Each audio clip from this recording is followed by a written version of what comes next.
अजमेर शरीफ का पूरा इतिहास बताएंगे और साथ में यह भी बताएंगे कि अजमेर शरीफ जो कि एक हिंदू राजा पृथ्वीराज चौहान का गढ़ था, वहाँ एक फकीर का दरगाह कैसे बन गया दोस्तों।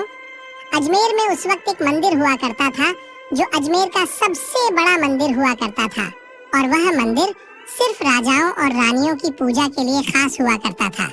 मंदिर के साथ ही एक तालाब था जिसका नाम अना सागर था। हिंदू उस तालाब के पानी को बहुत ही बरकत वाला पवित्र समझते थे। उनका मानना था कि जो इस तालाब में नहा ले उसके सारे पाप धुल जाते हैं।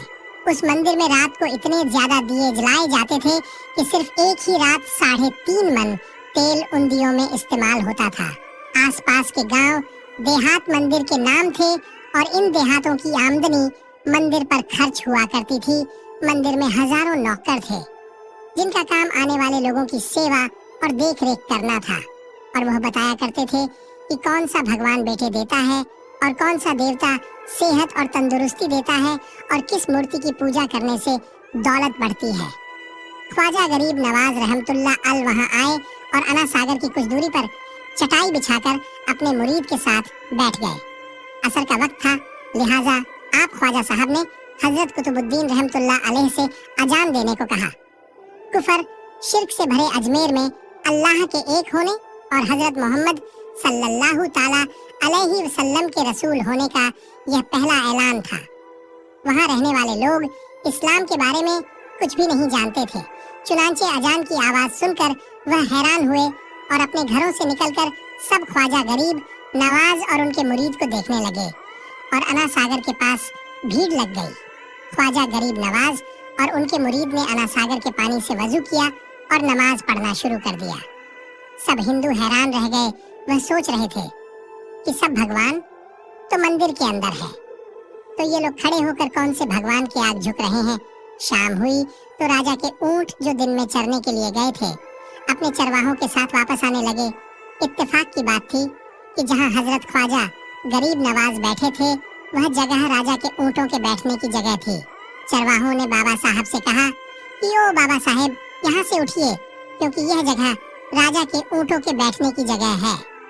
ख्वाजा मोइनुद्दीन साहब ने फरमाया, इतना मैदान खाली पड़ा है, ऊंट तो कहीं भी बैठ जाएंगे, क्यों बेवजह हमें तंग करते हो। वह लोग नहीं माने और मुसल्ला उठाकर इधर उधर करने लगे और ख्वाजा साहब से बदतमीजी करने लगे और उन लोगों ने आखिरकार बहुत बदतमीजी से कहा कि यह राजा के ऊंटों के बैठने की जगह है और इधर राजा के ऊंट ही बैठेंगे, तुम लोग कहीं और अपना मुसल्ला बिछा लो। आखिरकार आप ख्वाजा साहब ने उठते हुए हजरत कुतुबुद्दीन से फरमाया, उठो कुतुबुद्दीन, ये कह रहे हैं कि ये ऊंटों के बैठने की जगह है, तो चलो मैं कहता हूँ अब यहाँ सिर्फ ऊंट ही बैठेंगे। यह कहकर आप ख्वाजा साहब अपने साथियों समेत वहाँ से उठ गए और अगली सुबह जब ऊंटों को चराने के लिए ले जाने का वक्त आया और चरवाहों ने ऊंटों को उठाना चाहा तो उन्हें पता चला कि ऊंट उठ ही नहीं पा रहे हैं। उन्होंने ऊंटों को मार मार कर जबरदस्ती उठाना चाहा, लेकिन वह बैठे ही रहे। चरवाहे परेशान हो गए कि जो ऊंट उनके एक इशारे पर उठ खड़े होते थे आज क्यों नहीं उठ रहे हैं। आखिरकार उन्हें याद आया कि कल उस बाबा ने कहा था कि चलो अब यहाँ ऊंट ही बैठे रहेंगे। लोग जमा होने शुरू हो गए। कोई कह रहा था कि फकीर कोई बड़ा जादूगर है, किसी का मानना था कि वह कोई भगवान का नया अवतार है। बात राजा पृथ्वीराज चौहान तक जा पहुंची कि एक मुसाफिर फकीर ने राजा के ऊंटों पर जादू कर दिया है। राजा ने हजरत ख्वाजा मोइनुद्दीन चिश्ती को खबर भेजा कि तुम कैसे फकीर हो जो बेजुबानों को बांध रखा है, ये बेचारे भूख और प्यास से मर जाएंगे, इसलिए मेहरबानी करके अपना जादू वापस ले लो। ख्वाजा साहब ने फरमाया, हम मुसलमान हैं और मुसलमान बद्दुआ नहीं करते और ना जादू करते हैं। ऊंट जिसके हुक्म से बैठे थे उसी के हुक्म से खड़े हो जाएंगे। अब जो जाकर चरवाहों ने ऊंटों को उठाया तो पहली बार में खड़े हो गए। गैर मुस्लिमों की दिलचस्पी इन मुसाफिरों में बढ़ने लगी। अब 5 वक्त की अजान होती और नमाज अदा की जाती। आखिरकार राजा तक यह बात पहुंच गई और उसको शिकायत की गई कि राजा साहब जो फकीर आए हुए हैं सब के सब मुसलमान हैं। 5 वक्त अजान देते हैं और हमारे पवित्र तालाब में हाथ मुंह धोकर गंदा करते हैं। हमारे धर्म के खिलाफ बातें भी करते हैं और कहते हैं कि यह मूर्तियां पूजने के लायक नहीं, ये तो सिर्फ एक पत्थर है, इसलिए इन्हें यहाँ से उठा लिया जाए। राजा पृथ्वीराज चौहान ने फकीरों को खबर भिजवाया कि तुम लोग गोश्त खाते हो, हमारे धर्म के खिलाफ बोलते हो और तो और हमारे पवित्र तालाब को अपने हाथ मुंह धोकर गंद करते हो, जो हम कतई बर्दाश्त नहीं कर सकते। इसलिए तुम्हारे लिए अच्छा होगा कि तुम यहाँ से चले जाओ। ख्वाजा साहब ने फरमाया, और भी तो दुनिया आती है, सिर्फ हमारे ही पानी लेने से आखिर क्या फर्क पड़ जाएगा। राजा कहने लगा, वह सब हमारे धर्म और हमारे मजहब के लोग हैं और तुम दूसरे धर्म के हो। आइंदा तुम लोगों ने तालाब को नापाक किया तो हम तुम लोगों पर सख्त कार्रवाई करेंगे। ख्वाजा साहब ने हजरत कुतुबुद्दीन रहमतुल्लाह अलैह से फरमाया, कुतुबुद्दीन शायद यह लोग आइंदा हमारे पानी लेने पर कोई परेशानी खड़ी करेंगे, जाओ एक मश्क पानी ले आओ। हजरत ख्वाजा कुतुबुद्दीन बख्तियार काकी ने फरमाया, चलिए हम अपना प्याला भर लेते हैं। उन लोगों ने उनको प्याला भरने से मना कर दिया, लेकिन फिर बाद में जाकर वह लोग इस शर्त पर मान गए कि तुम्हारे जिस्म पानी से ना छुए तो हम यह प्याला तुमको भरने देंगे। मेरे दोस्तों, हजरत ख्वाजा कुतुबुद्दीन रहमतुल्लाह अलैह तालाब की पर जा बैठे और अपने प्याले को पानी में डुबो दिया। जब वह प्याला भर गया तो हजरत ख्वाजा कुतुबुद्दीन रहमतुल्लाह अलैह ने वह प्याला ऊपर खींच लिया।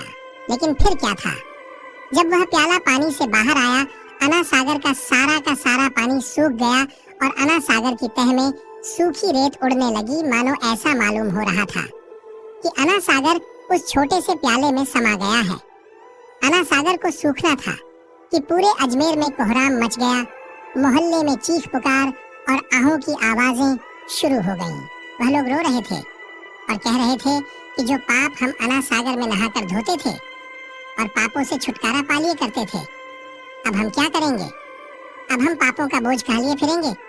सारे इलाके में यह खबर फैल गई कि मुसाफिर फकीर ने जादू के जोड़ पर अना सागर को सुखा दिया है। दोस्तों, जानते हैं आगे क्या होता है? आगे हुआ ये कि राजा पृथ्वीराज चौहान अना सागर के सूख जाने की वजह से बहुत परेशान हुआ। उसने वजीरों को बुलाया, सबसे यही कहा कि फकीर या तो कोई जादूगर है या फिर वाकई कोई पहुंचा हुआ फकीर है। साथ ही उनकी परेशानी बढ़ गई कि अजमेर की रौनक तो थी अना सागर के दम से। इसकी वजह से लोग दूर दूर से अजमेर आते थे और अपना ईमान ताज़ा करके लौट जाया करते थे। अना सागर के सूख जाने से हिंदू धर्म को सख्त धक्का लगेगा और यह बड़ी शर्मनाक बात थी। आखिरकार यह कहा गया कि फकीर से बात की जाए कि आखिर वह फकीर चाहता क्या है। अगर वह कोई ऐसी बात चाहता है जो हमें पसंद आए तो फिर हम उसकी बात मान लेते हैं और उससे माफी मांग लेते हैं। चुनांचे सब मर्द, औरतें और बच्चे जाकर फकीर की मन्नत करने लगे कि लोगों को इस परेशानी से छुटकारा दिला के मेहरबानी कीजिए, हम सबसे जो गलती हुई है उसे माफ कर दो। हम अपने पापों का बोझ लेकर कहाँ जाएंगे और कैसे सुकून पाएंगे, क्योंकि हम लोग उसी तालाब में अपने पापों का बोझ धो लिया करते थे। यह तरीका ज्यादा आसान था, लिहाजा तमाम लोग बाबा साहब रहमतुल्लाह अलैह के पास आए और बोले, बाबा तुम भी वजू कर लिया करना, लेकिन भगवान के वास्ते हमारा अना सागर हमें लौटा दो। हजरत ख्वाजा गरीब नवाज रहमतुल्लाह अलैह ने हजरत कुतुबुद्दीन बख्तियार काकी से फरमाया कि जाओ उसी प्याले को वापस तालाब में डाल आओ। जैसे ही वह प्याला तालाब में डाला गया, अना सागर के नीचे सारा पानी उछल उछल कर अना सागर में आ गया। इस पानी ने कई दिलों को धो डाला।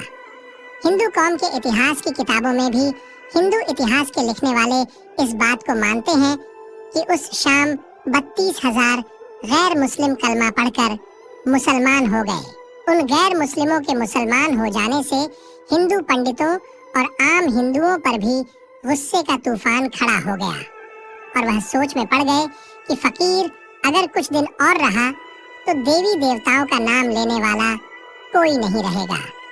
लिहाजा लोगों ने राजा को मजबूर किया कि जल्द से जल्द कुछ किया जाए। राजा ने मंदिर के बड़े पंडित रामदेव को बुलाया और उसे बाबा साहब से मुकाबला रखकर जल्द से जल्द उन्हें हराने और अजमेर से बाहर निकाल देने का हुक्म दे दिया। रामदेव अपने वक्त का माना हुआ पंडित था, जिसके इल्म की काबिलियत की दूर दूर तक धूम मची हुई थी। दरअसल पंडित शैतानी और जादुई ताकतों का मालिक था। उसने राजा पृथ्वी को यह यकीन दिलाया कि जल्द ही राजा कोई अच्छी खबर सुनेगा। रामदेव बाबा ख्वाजा साहब रहमतुल्लाह अलैह के पास आया और उल्टे सीधे सवालात करना शुरू कर दिया। हजरत ख्वाजा गरीब नवाज ने फरमाया, खामोशी जरूरी है, इसलिए हजरत ख्वाजा रहमतुल्लाह अलैह खामोश रहे। जब रामदेव ने हद से बढ़कर शोर मचाना शुरू कर दिया तो हजरत ख्वाजा गरीब नवाज ने उसकी तरफ आंख उठाई और मुस्कुराकर फरमाया, रामदेव तू शोर मचा रहा है और मैं तेरे माथे पर ईमान का नूर चमकता हुआ देख रहा हूँ। बस इतना कहना था, न जाने क्या करिश्मा हुआ। देखते ही देखते बाबा रामदेव कदमों पर गिरा और रोते हुए बोला, बाबा साहब जिस धर्म के आप हो उस धर्म में मुझे भी शामिल कर लो। सब लोग जो मुकाबला देखने आए थे सब हैरान हुए और बाबा रामदेव जो बाबा को हराने आया था खुद ही मुसलमान हो गया। इतिहास की किताबें भरी पड़ी हैं कि हजरत ख्वाजा गरीब नवाज वह इकलौते बुजुर्ग हैं जिन्होंने 90 लाख गैर मुस्लिमों को मुसलमान किया। सदियां बीत गईं, लेकिन आज भी ख्वाजा गरीब नवाज का डंका वैसे ही बज रहा है। सुभान अल्लाह। दोस्तों वीडियो अच्छी लगी तो लाइक और सब्सक्राइब कर दीजिए और अपना बहुत ख्याल रखिएगा। अल्लाह हाफिज।